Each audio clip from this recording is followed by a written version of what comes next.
upon you. Today we will reflect together on a profound narration attributed to Abu Abdullah, a text that explores origin, belief, transformation, and return. This is not a lesson to rush through, but one to enter slowly. Abu Abdullah teaches that Iblis and his seed were not granted success in prostration, not because the command was unclear, but because of what they were created from. They were created from darkness and sin.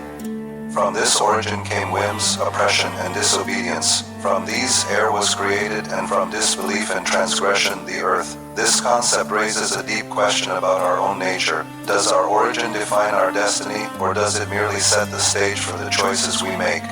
It's a tension between what we are made of and what we choose to become. The text suggests that the raw material of creation carries a certain inclination, a leaning towards its source. The darkness of Iblis's origin predisposed him to arrogance and rebellion. This doesn't mean free will is absent, but it highlights that our inner battles are not random. They are often connected to a deeper source within our very being.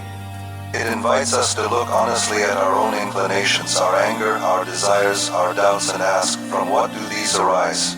When these elemental forces were placed into human bodies, they began to mix. This happened through marriage, through lineage, and even through the subtle resemblance of forms and character. This mixing is the source of one of life's greatest mysteries. A disbeliever may give birth to a believer, and a believer may give birth to a disbeliever. This tells us something absolutely essential. Truth and falsehood are not automatically inherited like eye color or height. Each soul has its own journey. Faith is not a guaranteed heirloom passed down through generations. Instead, it is a living reality that must be discovered, nurtured, and chosen by each individual. A person born into a family of believers still has to find their own conviction, their own personal connection to the divine.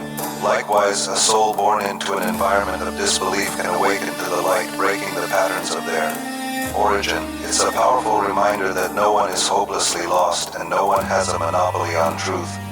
Abu Abdullah then recites the Quranic verse. He brings out the living from the dead and the dead from the living. This is not just a biological miracle, but a profound spiritual metaphor. It speaks to the states of the soul. The living refers to the believer whose heart is alive with faith, awareness, and connection. The dead refers to the disbeliever whose heart is hardened, numb, and disconnected from its spiritual source. So God brings out a living heart, a believer, from what was spiritually dead, perhaps from a family or a past steeped in heedlessness, and conversely, he brings out a dead heart from what was spiritually living, a person who turns away despite being given every opportunity for guidance. This is a constant, dynamic process. It means that transformation is always possible. A heart that feels dead today can be brought to life tomorrow. And it's a warning, a heart that is alive today must be guarded, lest it fall into a state of spiritual death. The narration then speaks of 7 incarnations in 7 bodies. Here 2 distinct paths are described. The first is Nask, which is the believer's journey, a transition from one state of being to the next, always moving toward purity and light. The second path is Mask, which is the disbeliever's transformation.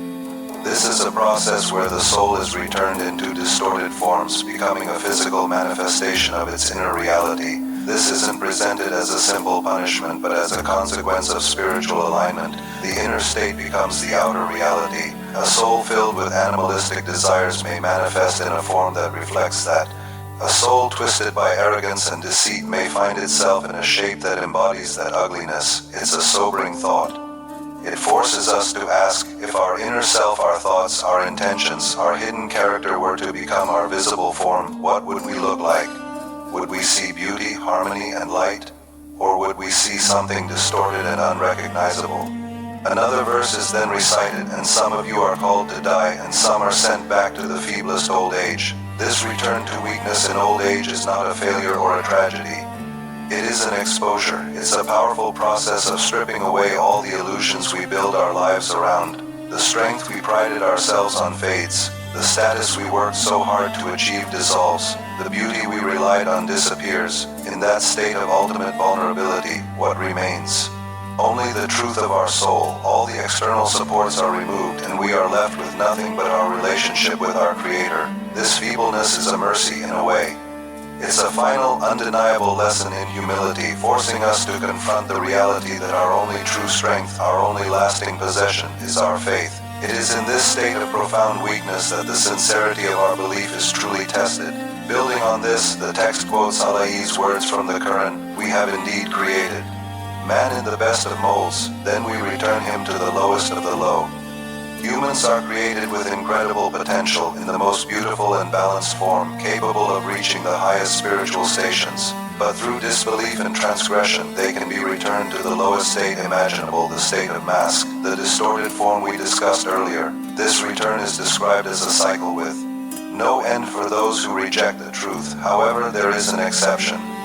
The verse continues, "Except for those who believe and do righteous deeds, their belief and their actions break the cycle. They are not returned to the state of mask." Belief here isn't just a verbal declaration. It is a deep alignment of the heart, mind, and actions with the divine reality. It is this alignment, this sincerity, that protects the soul from distortion and decay, preserving its best of molds. This narration leaves us with a quiet yet urgent question. In our own lives right now, are we living from a place of light or a place of darkness? Are our actions dictated by our origin and our base desires, or by conscious choice and a striving for what is higher? Are we moving through life on autopilot, driven by habit, or are we living with awareness, intention, and reflection? Not all cycles are prisons. Some are tests designed to purify us, and some are paths waiting for an exit that comes through sincere belief and righteous action. The journey described in this text is the journey of every human soul from our origin through the tests of this life to our ultimate return. The choice is ours, to remain trapped in the cycle of distortion or to break free into the light. Thank you for reflecting with me.